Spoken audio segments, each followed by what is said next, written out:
the Honourable Ian Macfarlane MP is Minister for Industry and Science. He's going to speak to us on a government industry policy perspective, which follows on very nicely from Gus's address. Can you please welcome the Minister to the podium?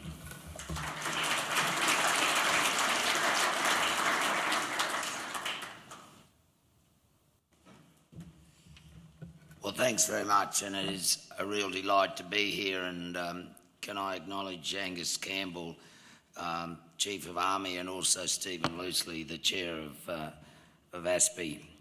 And ladies and gentlemen, I did note that word, Gus, open architecture. It's music to my ears. Look, it is, as always, a pleasure to be speaking to the defence industries and defence departments in relation to integrating industry policy and local industry more into our supply chain. There are real opportunities for Australian industry to be engaged in defence procurements, and can I say, of course, that the time couldn't be better for us to do that, and in fact, not just better, but crucial. When you look at the significant change that's going to occur in Australian industry, particularly in the Australian car industry, which will literally disappear in terms of car assembly in a little over 2 years, there is an enormous resource to be tapped on, and that is our history, that Australia uses its natural resources, and I want you to look at that industry in particular as a natural resource. We need to seize the opportunities, and in turn Australian industry needs to be competitive, smart and collaborative in its engagement with the defence supply chain. Industry innovation is an important part of Australia's defence capability, whether it is the acquisition of defence technologies or through the sustainment of defence material. And whilst we always like to build that shiny new thing, we do have to re-emphasise our ability to also support shiny new things, perhaps those not even made here. The innovation and adaptability that we have as hallmarks are also hallmarks of the future competitiveness of Australian defence industries. And the government holds to the principle that opportunities for Australian industries to continue to participate in defence procurement should be maximised. The Australian industries have also, on their part, to participate on a competitive basis. This means we need to ensure our capability is effective and there's no detriment to quality, schedule or cost. Like other Australian manufacturers, the Australian defence manufacturers face the same issues arising from strong competition, relatively high domestic costs and limited ongoing demand. And my department and I work closely with the defence portfolio on appropriate industry engagement and procurement strategies. For example, we're working to ensure Australian industry, particularly small and medium enterprises, can showcase its capabilities and participate in the acquisition and support phases of Land 400. We expect the Land 400 procurement to maximise Australian participation with the appropriate parameters of quality, capability, timely delivery and of course cost. So far, the process has involved specific industry engagement, including industry briefings and network events aimed at helping Australian participation in that tender. To provide the Australian industry with the best prospect of participating in the tender process, I have specifically sought an opportunity for Australian companies to register their capability and capacity. This register has been shared with international original equipment manufacturers for consideration in the preparation of their bids. The Department of Defence will discuss the Australian content with the successful bidder after the selection. We are well aware that there is plenty of Australian industry capability and capacity, including especially in Victoria and South Australia, where some 25,000 people will be without employment and need to transition to new industries as early as December 2017. As I said, not much more than 2 years away. and that means that those states and that resource are well placed for participation in these procurement programs. Areas of capability include component and parts supply, integration of Australian communications, sensors and weapon systems, engineering and testing, facilities, and of course sustainment and logistics. These are not areas that are not familiar with Australian industries. These are areas which Australian industries have been involved in for a very long time. Manufacturing has and will remain a major economic contributor to Australia. I am optimistic about the future of our manufacturing enterprises and their collaborative participation in major international projects. Manufacturing in Australia, by necessity, is evolving to a new stage. Manufacturing in Australia has gone through a transformation. Originally, it aligned itself with agriculture and then with primary industries generally in the mining sector. We then saw it move into the heavy manufacturing stage, particularly during and after the Second World War. We are about to see the next transition into high value add, highly technical, highly sophisticated manufacturing, and we can be competitive at that as we have been in other areas in the past. Australian manufacturing must continue to invest in new activities, new products, new processes and higher skills if it is to remain sustainable, and I readily and regularly take that message to them. Science is a key element in the future economic landscape, which will have a focus on higher value adding, knowledge intensive manufacturing. Future manufacturing will most likely focus on niche manufacturing and will therefore require a highly skilled workforce and therefore is naturally aligned to your demands. In an increasingly competitive global market, we must compete on quality, advantage and of course reliability. Australia's future manufacturing opportunities must also make full use of new technology like computer-aided design and manufacturing in its production process. Most of the impetus for this change must come from industry itself, and I am assisting and driving that. And the Australian government will set the right economic environment for this to happen. We have the government's industry innovation and competitiveness agenda, and it's a central business-focused element for our wider economic strategy.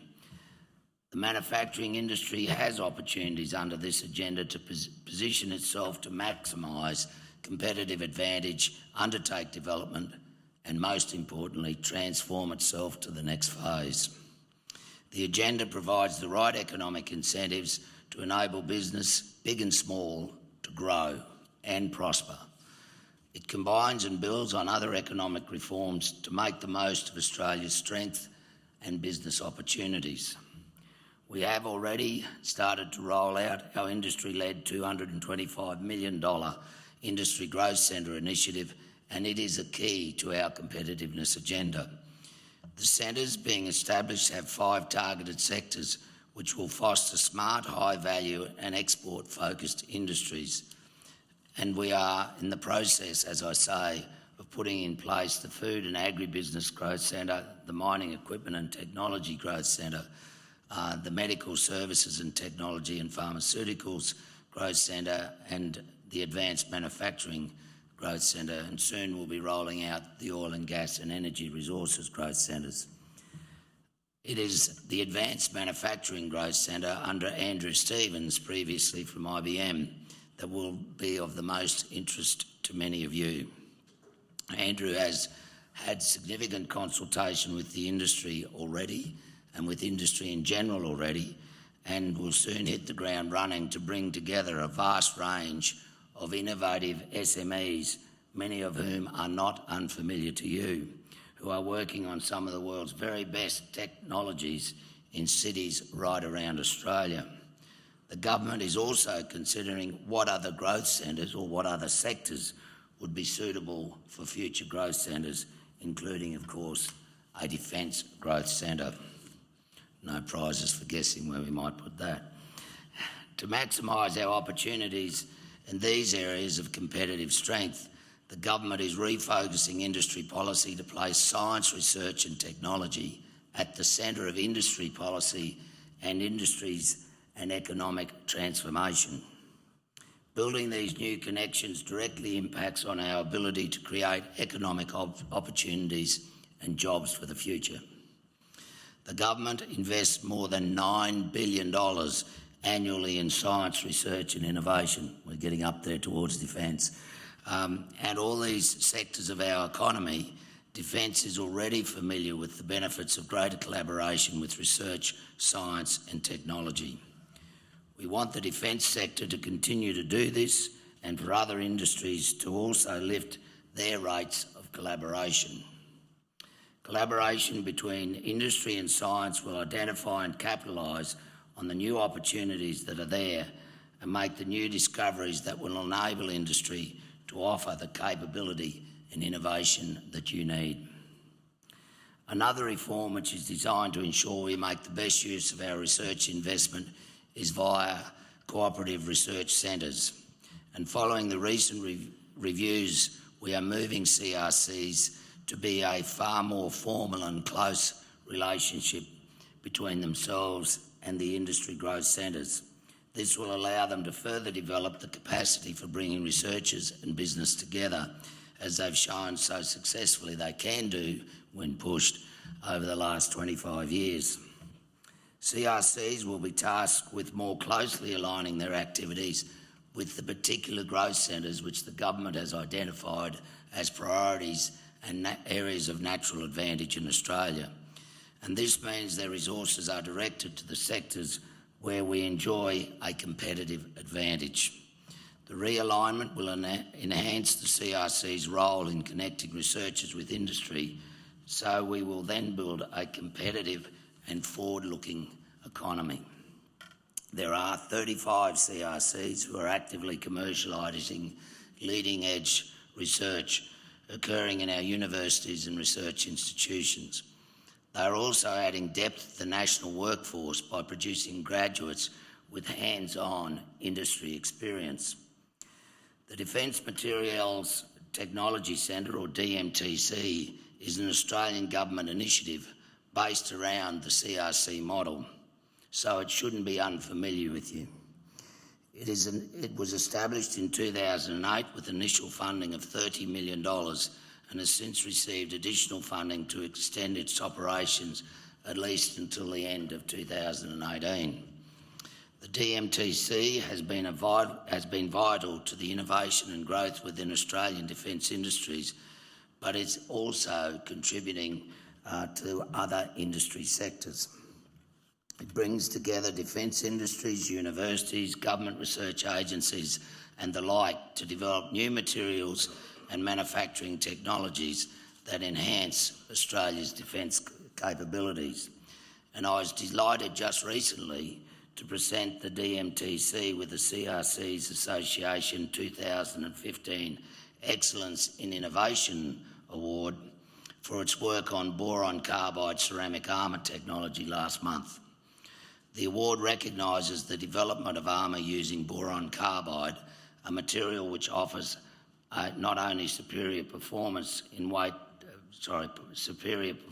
weight over other armoured materials, but is a technology which is proving itself as highly reliable.